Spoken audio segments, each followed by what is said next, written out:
Welcome to Conversations from Stritch. Today is Thursday, November 21st. I'm Dr. Christopher Sant, Provost of Lewis University.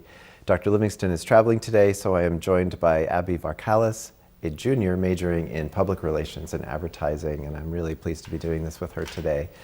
You have probably seen her on some LUTN broadcasts covering the election or doing the news.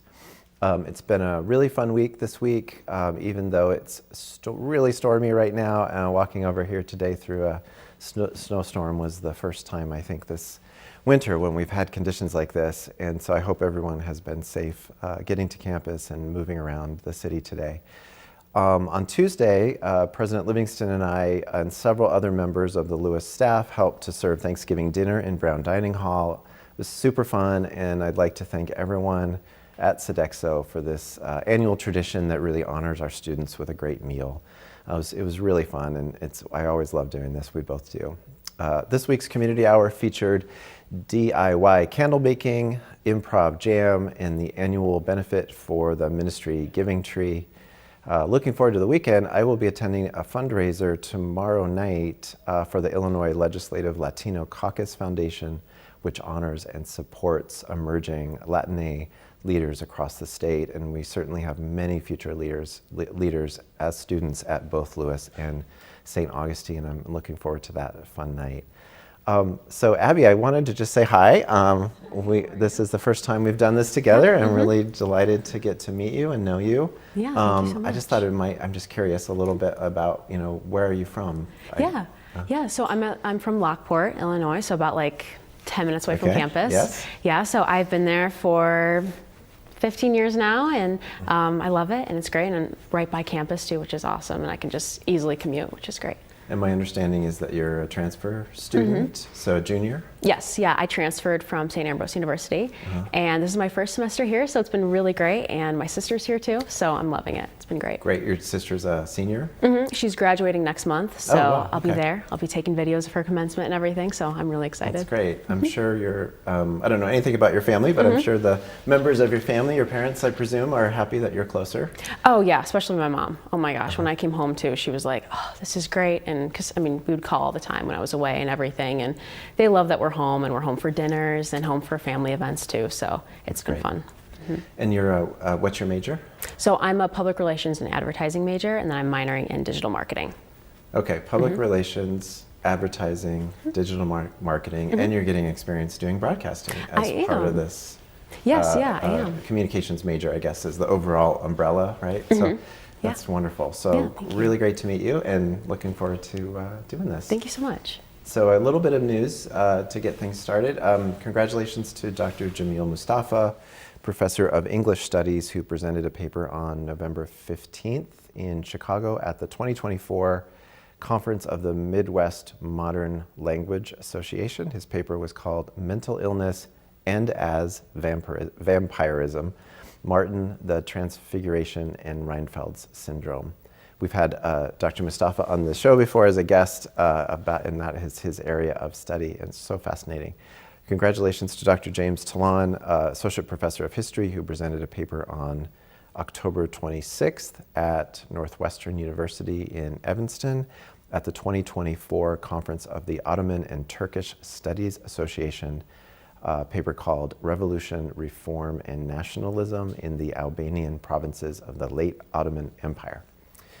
I'm really excited to share that the Lincoln Academy of Illinois recently honored Lewis University student Irena Illick as a 2024 Student Laureate in the spirit of Abraham Lincoln. Student laureates are honored for their leadership and service on campus and beyond in the pursuit of the betterment of humanity and for overall excellence in curricular and extracurricular activities. Irena is the president of our student senate, and that's, I think, what she's doing in this video, is presiding over a senate meeting. She's a wonderful, highly active student in our community, and I'm so proud of her for winning that award. 8 Lewis students were inducted into the National Pi Mu Epsilon, which is our Math Honor Society, math majors. And here I go with a bunch of names: Amelia Bresnahan, Evan Burns, Zachary Campbell, Charles Gentile, Ryan Manikowski, Zachary Peckel, Mackenzie Welsh, and math minor with computer science major Olivia Adamic were all inducted into the IOTA chapter of PME at the Fall ECA Math Talks at St. Xavier University. So congratulations to all of those math students. So Abby, I'm going to turn it over to you to talk about a bunch of events that are happening. Yeah, we have some major upcoming events coming up. So November 21st at 4 o'clock, today in the Wadsworth Gallery, Jet Fuel Review will host a release party. And then November 21st at 6 o'clock in the Darcy Great Room, today is Tringo. November 21st and 22nd, 7:30, and November 23rd, 24th at 2:30. Also tonight is the preview night for Puffs in the Philip Lynch Theater. November 23rd and 24th is the Fantastic Flyer Tournament. November 23rd at 1 o'clock is the women's basketball will host Hillsdale and Neil Carey Arena. And November 24th at 7 o'clock, Mass will be held at the St. Alberta Chapel. November 25th, 11 o'clock at West Hall, LUPD will host their open house showcasing their new facility. November 25th at 12 o'clock, virtual land acknowledgements, anti-blackness, and settler accountability. November 25th, 12 o'clock, chapel, mass, and community meal. November 25th, 12 o'clock is a paralegal's journey. And November 25th at 4 o'clock is Laugh Out Loud, BSU. Another one, November 25th at 4 o'clock is Faculty Dining Room Pilgrim Potluck. And then at 5 o'clock is the Darcy Alpha Psi Lambda La Fiesta. And then November 25th at 5 o'clock is Indigenous Peoples Recognition and Awareness event. November 26th at 7 o'clock is the Neil Carey Arena Men's Basketball will host Wayne State. November 27th, 12:30 virtual is Safe Zone Alley Training 3. And then we've got for November 21st and 22nd and 23rd is men's and women's swimming at IU Indy House of Champions Invitational. November 22nd is women's bowling at Damon Storm Fall Classic in Lockport, New York. November 22nd is women's volleyball at University of Missouri GLVC Tournament quarterfinals. November 23rd is men and women's cross country at NCAA National Championships in Sacramento, California. November 24th is women's volleyball at GLVC Championship Tournament, Williamsville, Illinois. November 24th is men's soccer versus Tiffin University at NCAA D2 Tournament, Tiffin, Ohio. And again, women's basketball at Wisconsin Parkside. Thank you so much, Abby. That is a lot of stuff going on. I think what happens is we always have so much going on here at Lewis, but I think what happens is as we're leading up to Thanksgiving, a lot of events get kind of compressed at the end of this week and especially the beginning of next week on Monday and Tuesday. And all of that stuff a lot of that stuff is simultaneous, so it's like a real array of choices. I just want to say I'm going to the Jet Fuel Review event this afternoon. I really encourage people to do that if you can. It's so fun to watch people read these great poems and story selections from the most recent edition of Jet Fuel Review, which I believe the one that we published last year, it always wins national awards. The one that was just published last year, I think, came in second across the whole country in terms of best literary journals.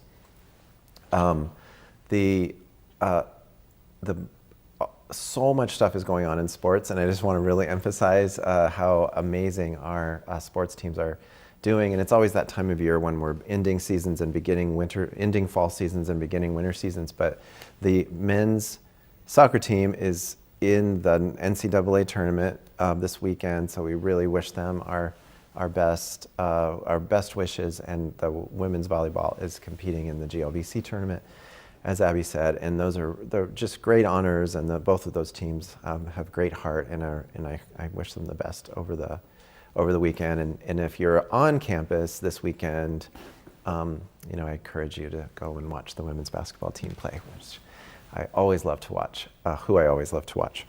So I'm really excited to introduce today's guest. Don't forget that you can always email a question to ask us at lewisu.edu, whether watching this live or after any questions submitted will be, or after if you're watching on YouTube, and the questions will be submitted to our guest or whomever might be the best person to answer them, even if it's after today.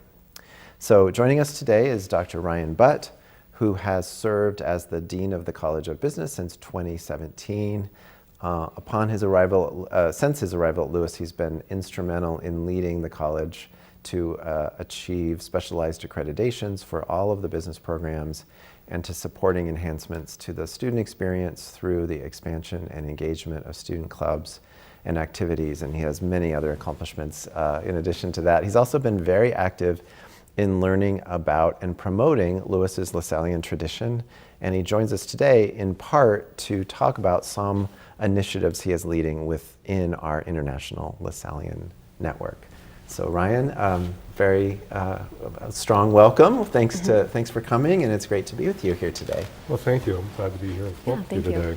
We don't often have our college deans with us, so it's such a rare opportunity. I want to ask a lot of different types of questions, but I guess maybe to begin with, could you talk a little bit about this kind of scope of the College of Business, the programs, and kind of where it begins and where it ends in terms of our spectrum of programs? That's a great question. So the College of Business has been around Lewis just coming off 50 years, a couple years ago, of being a college. And we have been serving those last 50 years almost 16,000 alumni. And they range anywhere from accounting to supply chain management, business administration. Currently, we offer 11 undergrad majors and we offer 5 graduate majors in the College of Business. And then we have a robust student engagement program with clubs and activities. And I think one of the things that we've been undertaking this past year in the College of Business is revising and updating our core curriculum, but not only our core curriculum, but all of our curriculum, because as we hear about AI and everything in business changing very quickly, we as the faculty in the college really see that we need to empower our students and prepare them for 21st century business. So a little snapshot of things we're doing there. What are some, we were just looking at some statistics about the college, but it's a little hard to see for me to see because it's the size. So what are some of the biggest programs in the college, and how has that changed over, even in the time that you've been the dean? Yeah, it's interesting. I think what we've been seeing is when I first came, and I'll just go for undergrad programs to start with, we had almost probably 300 or so business administration majors as an undergrad. If we look at the count now, it's a little bit lower. I mean, a lot lower actually in that term. It's about 218, I think, as of this fall census. But at the same time, we've taken accounting since I've been here, where it's gone from 70 or so students up to just 100 this past fall. So we've hit the 100 mark there for students. And we've also started to create pipelines and pathways for students elsewhere, like a transfer student like yourself who comes in, and now we're creating pathways so that people can come and complete their accounting degree at Lewis. I would also say supply chain was an opportunity where it moved internally from the college, from one college to our college, where it had about enrollment of 7 or 8, and now we're moving upwards of 12, which doesn't sound like a lot, but it is a significant amount, right, as we start to grow.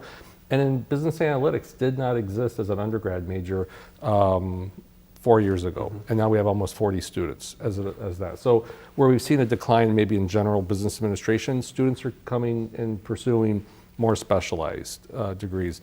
At the graduate level, we've had a robust enrollment because of our international recruitment here at Lewis. And I can say the biggest change, the biggest shift there has probably been MBA. And we're in the same thing that happened at the undergrad level, where we had almost 400 students in the MBA program. It's a little under 200 now, but we haven't lost student enrollment. It's just that they've shifted. So we had like 40 students 4 or 5 years ago in business analytics as a grad, and we're at 375 or thereabouts. Masters of Finance has gone from about 15 to 20 on average. Now we're up to almost 50. And project management, which was always just maybe 8 or 10 or 15 students, I think is now close to 80 students. Wow.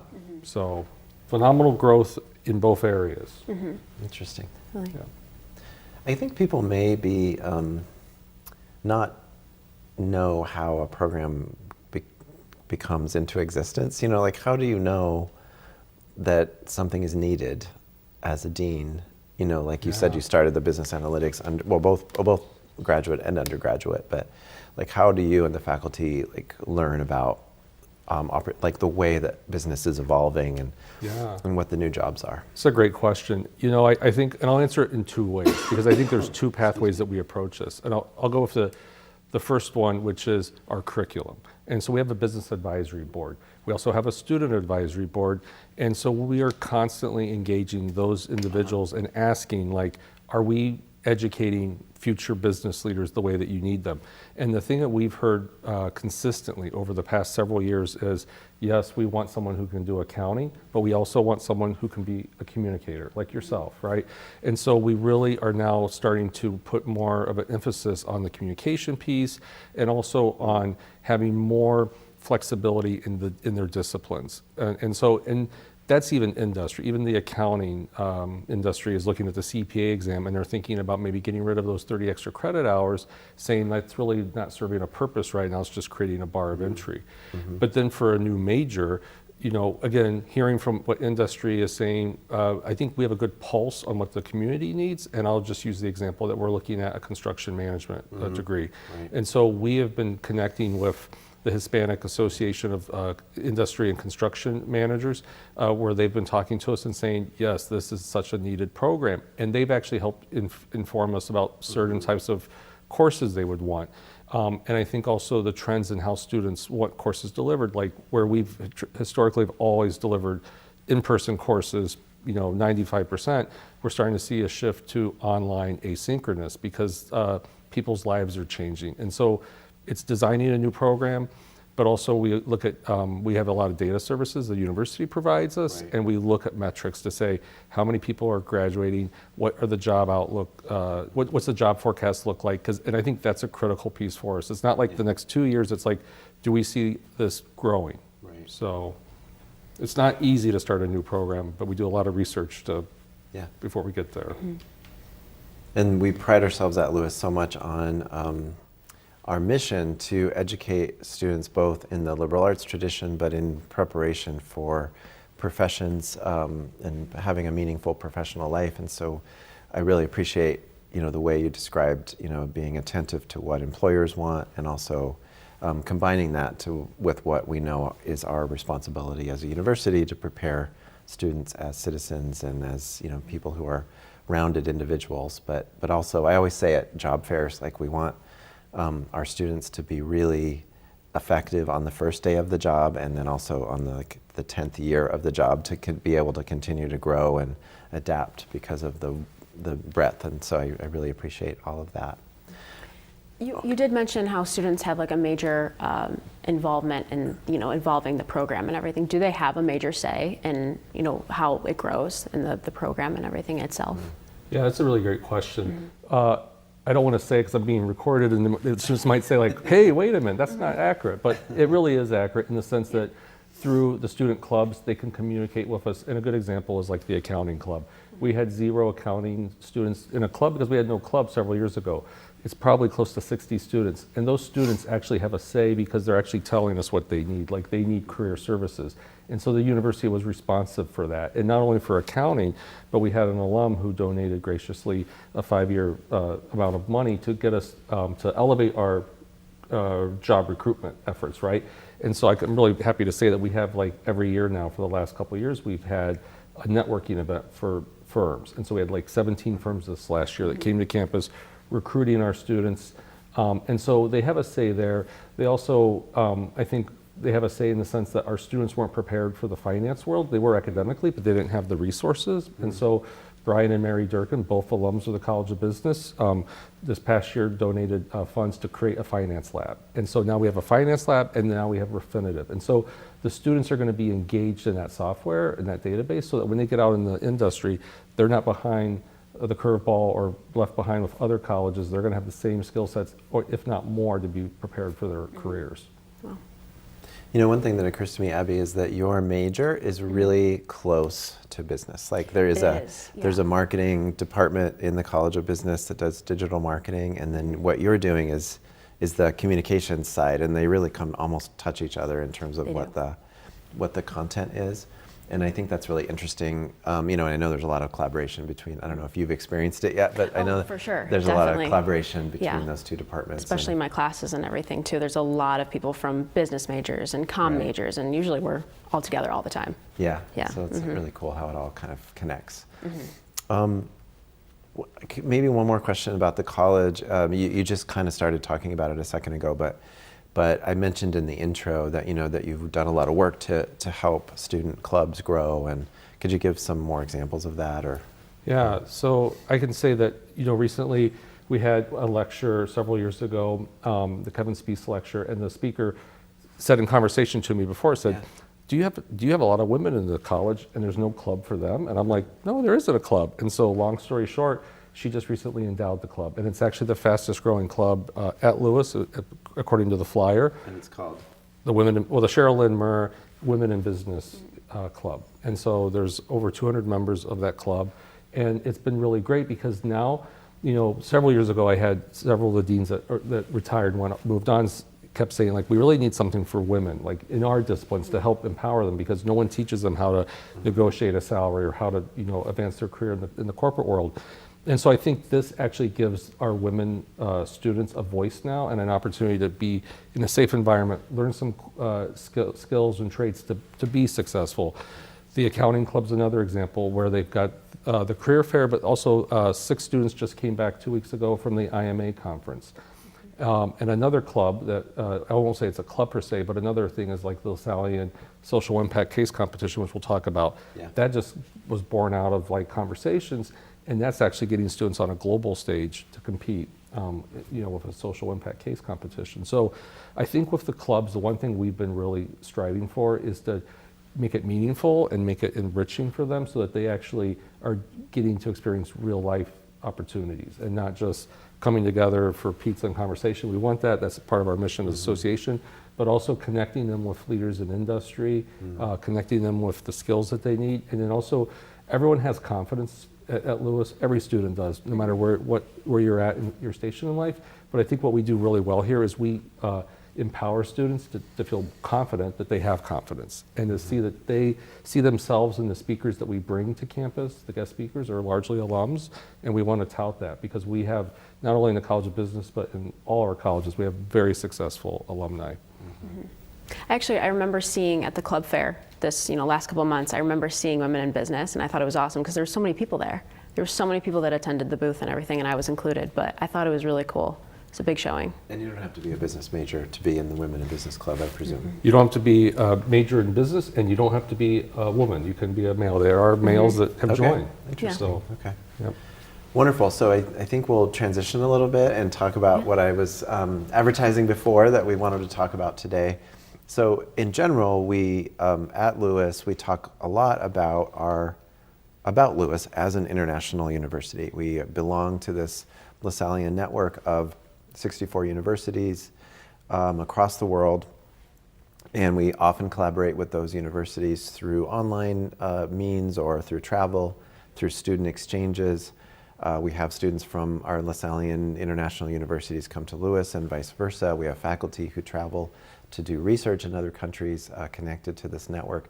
It's a really, really special part of what Lewis is, and it's all grounded in the tradition of the Christian Brothers. And Dr. Budd has been an incredible, he's really embraced this. I've watched him embrace it over the years in so many different ways in becoming connected. And so he's done some really, really cool things in connection to this international relationship. Also, I just want to say, you mentioned there are many international students at Lewis, many of them in business and in other colleges as well. And we really emphasize global learning in our curriculum across majors, but also in our general education, as well as the opportunity for our students from the United States who are enrolled in Lewis to travel abroad, and all kinds of opportunities, including January term opportunities that we have a bunch of students traveling across the world and across the country for Jan term. So we're excited about this, and we continue to grow as an international university. So we're really excited to talk about this in that context, I guess, is why I wanted to say all that. So tell us about how the, what is it called? The International B School. Well, it's the Lasallian Business School Alliance. Yeah, but it's had a lot of names over the past several months, and that's where we're at right now. Yeah, it's kind of overwhelming too. Yeah, but what I'll do is I'll take a step back and just kind of say, how did we get here? Because it just didn't happen overnight. And I have to give credit to Kurt Shackmuth and our mission and ministry, where we really do support our faculty and staff to be immersed in the mission. And so at the end of my first year, I got invited to do the Lasallian leadership formation in Rome. And that's where I had the first opportunity to say like, oh my gosh, like there are really a lot of different people here from 60 some universities. So every year we send about 2 or 3 employees of Lewis to Rome for a 2-week leadership development program, and they're joined by similar employees from those other universities all over the world. So that there's a wonderful group of people all that come together, and it's about learning the mission and Catholic social teaching and about Lasallian issues, but it's also about just like meeting people from all over the world from other universities. So that's what that, and Ryan went on that trip. And it was an amazing experience, and out of that we had to do projects. That was one of the things that everybody that went there was asked to do a project. And so I started working with the 2 members that came with me that year, which was Liz Sturm and Ellen Thursby, in social work and education. And we worked on a project. And then at the same time, I met Don Gibson, who was the Dean of Business at Manhattan College at the time. Now he's at St. Mary's of California. And him and I talked like, this is a really great opportunity to stay connected. All right, so fast forward, 2020 hit, COVID, and we still had it met. We hadn't really stayed in touch. We maybe shot some emails back and forth. And then I reached out to him and I said, hey, I think we should reach out to the other deans in the US, because there's 6 schools that are Lasallian, including us. And so I reached out to all the deans and said, hey, would you come together for a meeting? All of them said yes. And then that really started the year off, that first year of having a monthly meeting where we would meet online through Zoom and talk about the challenges, the opportunities that we had. Fast forward, we're like, okay, into that first year, that was great, but we need to do something more. We need to involve our students, because that's what we're here for. That's the mission of our Lasallian education. And so we worked on creating a social impact case competition. We said that would be a really great opportunity to bring our students together, get them connected with other students. We did that one year, we did it the second year, and then we're like, you know what, like there's 60 some schools around the world. Why are we just doing it for the US? And so I reached out with their blessing to just the Western Hemisphere, because there's a lot, right? And we wanted to kind of take baby steps. And the schools from Mexico and from Latin America really embraced the ask. And so we had some schools participate last year. At the same time, I went to Barcelona for a conference. I met with LaSalle Barcelona's dean and some of their folks, and they were saying, hey, we really would like to see like a digital business school, like an online global business school. And I think what caught me was, they were like, the Jesuits have like this huge network and they have all these students, but what if we can say the Lasallian Business School Network has like 100,000 alumni and 100,000 students? And I'm like, wow, like that's impactful.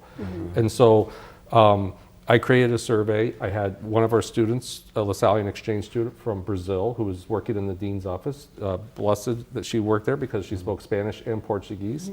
And she translated the survey for me into those languages, sent it out to all the schools, and we had a really good response rate. At the same time, they were like, we want to meet. And I'm like, meet. And so we created this conference, which was the first conference that the business school deans came together in Cuernavaca in September of this past year. So that gets us to there. Yeah. I'll pause for a minute. Okay, so what happened at the conference? Yeah, so we reached out, we invited everyone to come that could come, and actually Ilalu, who was the international network, did the letter for us, so it had a little bit more, oomph,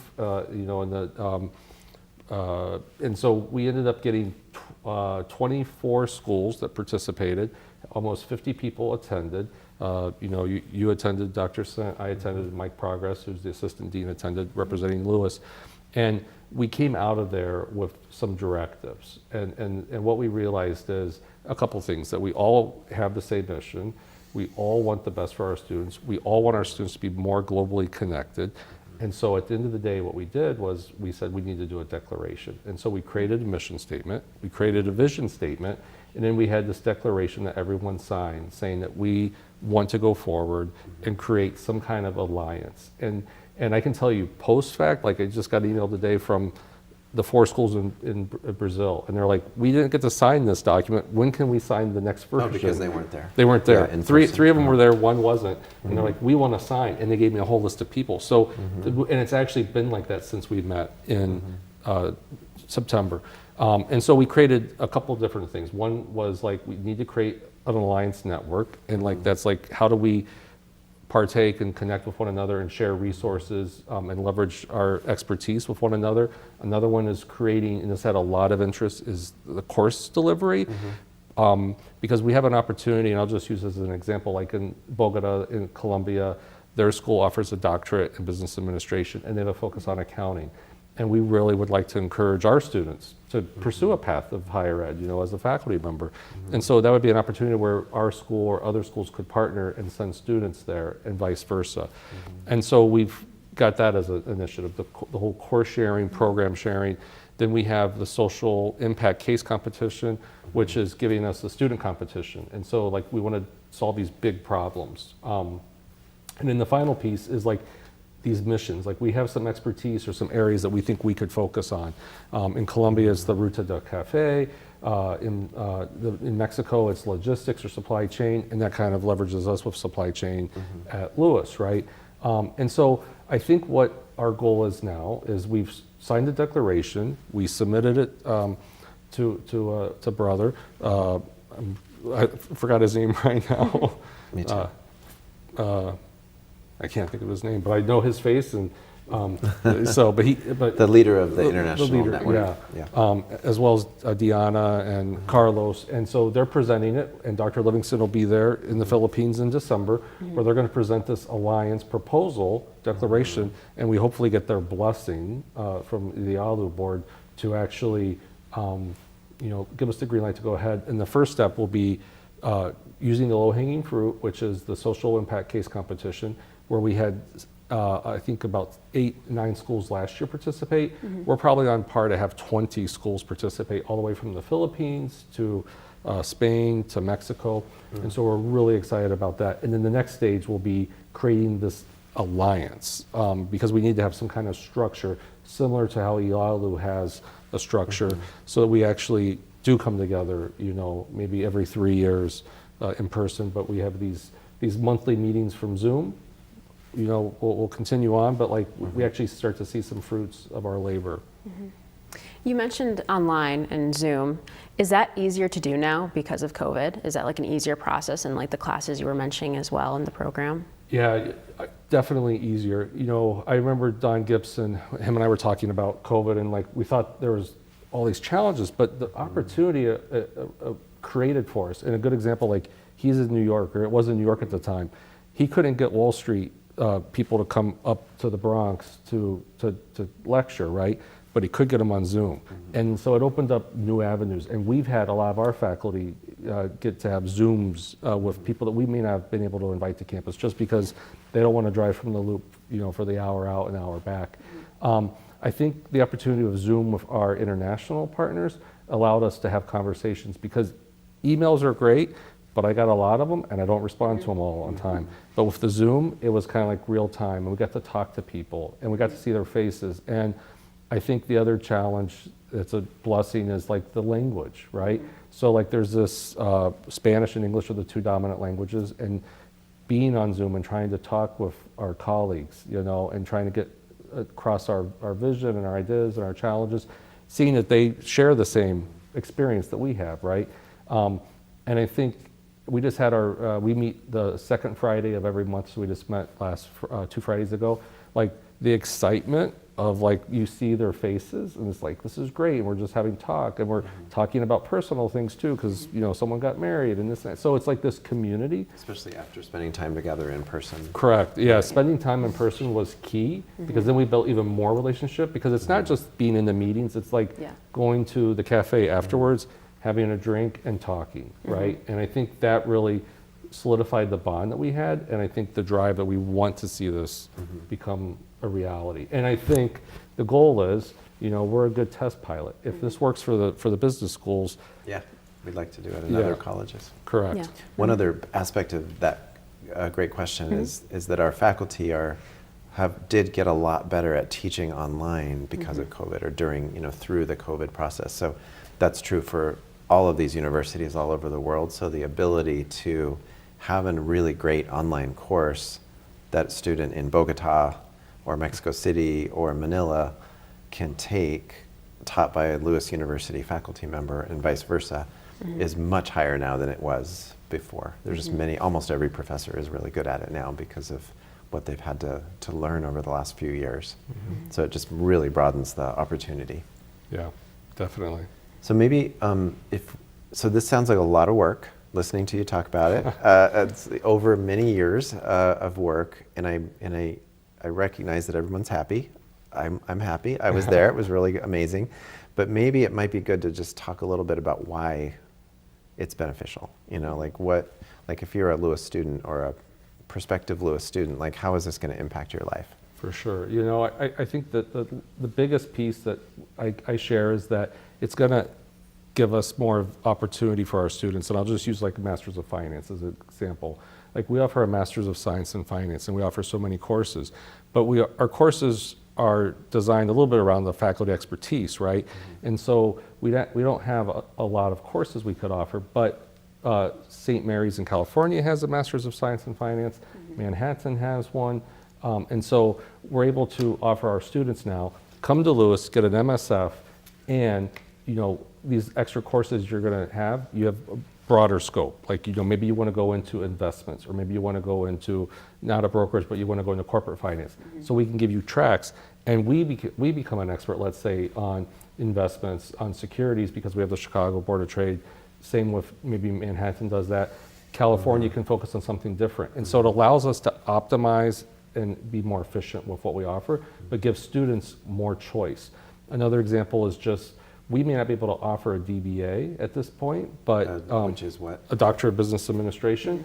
So it gives that person the ability to maybe move up in the corporate world or go into higher ed and teach.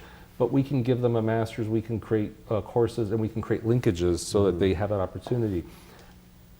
From the flip side, you know, it's not just us benefiting, it's really those students from the other schools benefiting. Because it was interesting for me to see that the majority of business schools, even though they might be in Mexico or Costa Rica, the language of instruction for the business schools is in English. And they want our faculty to teach their students, and they want to take a global business course taught by someone maybe at LaSalle or at Lewis, right?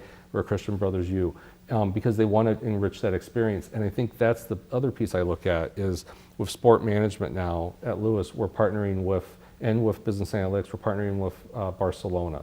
And so we're having student exchanges, and we're also, in lieu of the student exchange, we're also offering that if we have a guest speaker, that we're going to Zoom the guest speaker, and our classes are at like 8, 9 o'clock in the morning, so that's like 3, 4 o'clock in the afternoon for them. It's a perfect time for their students to come in and maybe hear someone from the Bears or someone from the White Sox or the Cubs speak to our students. And so it's starting to build connections across, you know, the world with our students. So I think student-centric, it's going to give them a lot more opportunity to pursue maybe their expertise or their interests. Yeah, I think it's so amazing. You know, another way of thinking about it is that if you're a student at Lewis, you're a student at this university, and you have your department and your students that you're enrolled in the same major with, and then you have this broader university of, if you're on the Romeoville campus, you know, 3,000 students, and it's really part of a university with 8,000 students, and you know, graduate students, and all over the Chicagoland area. And then you're also a member of this larger network of universities, and really connected to students at all of those places. And how many are there? I always forget, but thousands and thousands and thousands tens of thousands of students across the world. Of the Lasallian network? Yeah. I think they say it's like 1 million. And that's K through 12. Oh, that's K through 12. Yeah, it's over 1 million. But it's probably over 1 million students, but probably over 100,000. Yeah, 100,000. Oh, yeah, it's over 100,000 college students that you could be in a Zoom class with, or you know, and just getting to meet students from all over the world, which really broadens your horizons and is the type of global learning that you know you can learn it in a class, but being able to connect with people from this large scale system is really special. Yeah, for sure. Could you maybe explain that, the international competition a little bit more? That's one of the things that you agreed on. Yeah. So the international case competition, so a lot of business schools and a lot of just schools in general, it doesn't have to be business, has like, you know, competitions for their students, like computer science will have a competition, or cybersecurity. And so we really hadn't done that in business at Lewis to that great extent. But the other deans had done it, and they said, hey, let's create this, because we wanted to create an opportunity that bring our students together to meet their fellow colleagues at other institutions. And so we actually created a committee that we each identified a faculty member from our respective institution. They serve on the committee. Ours at Lewis is Dr. Zhang Zhao. He's a business analytics professor, did it last year.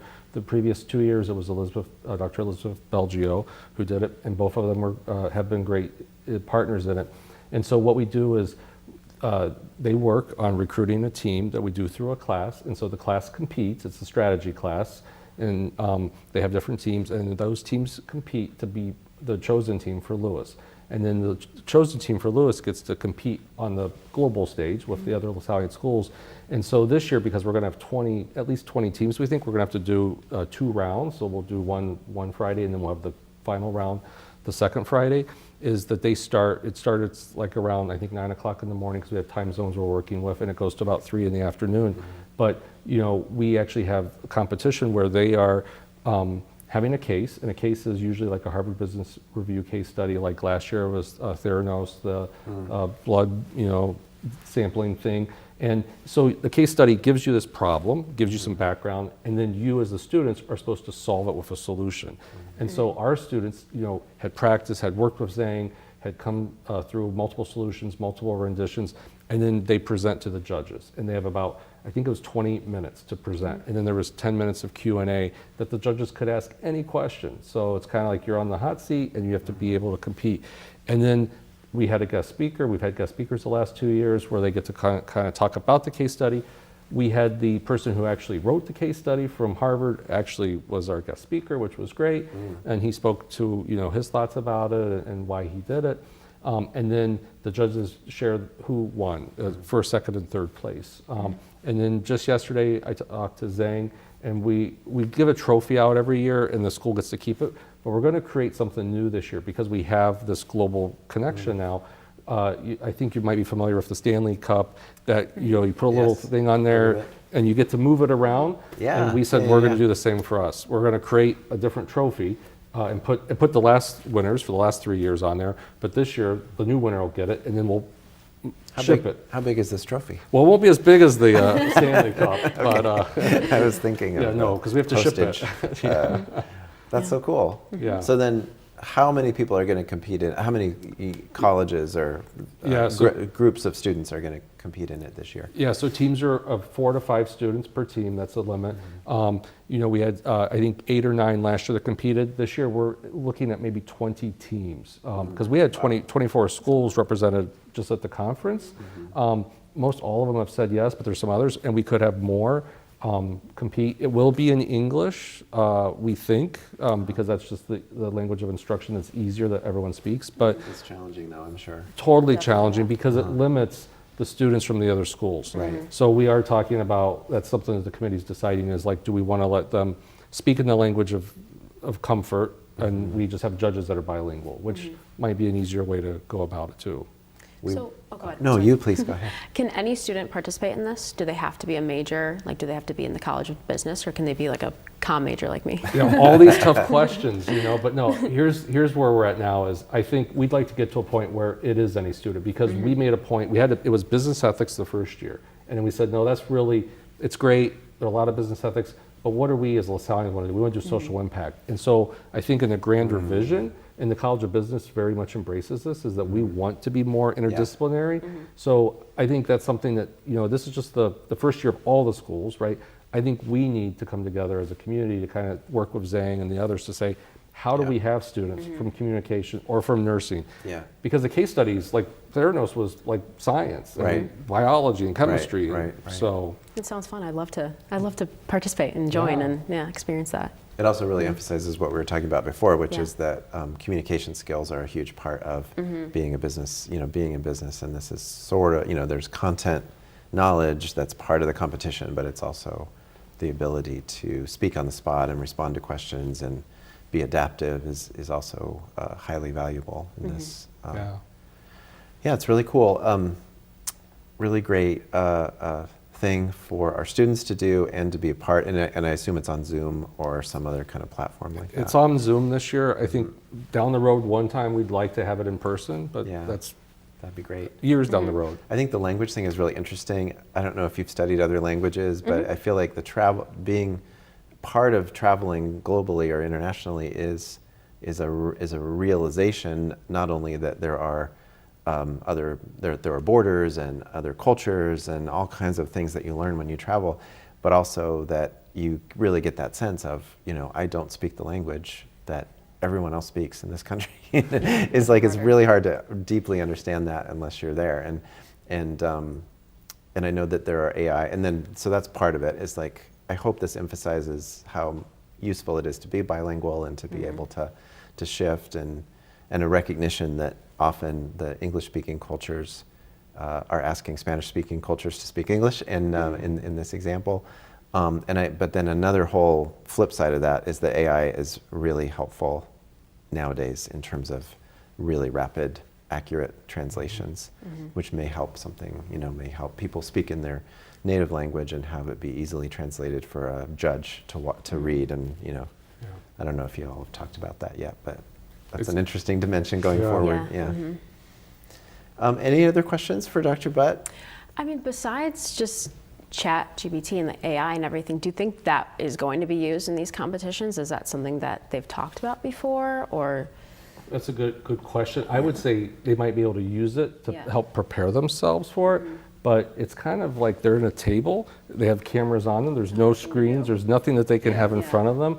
So maybe in the preparatory work they could do it. Sure. But I would say the College of Business also is not shying away from AI. Like we're actually working with the other colleges to say, how do we use it? Because it's not going away. And so it might be a really good tool for the teams to practice on. As like good example of AI, how to use it in the competition would be like questions, like give us questions that judges could ask. And in that way, they could get more comfortable with a different series of questions. Yeah, that's great. Well, thank you. It all sounds so exciting. Thank you so much for all the work that went into getting us to where we are now. It's really, really impressive. And thanks for being with us here today. Thank you. Yeah. Abby, thank you so much. Thank so you. nice to Thank work you with for you having me. today. We will be off until December 5th, when we will have a show focused on commencement, featuring our Lasallian commencement speaker. My very best wishes for a joyous Thanksgiving holiday to you and your family.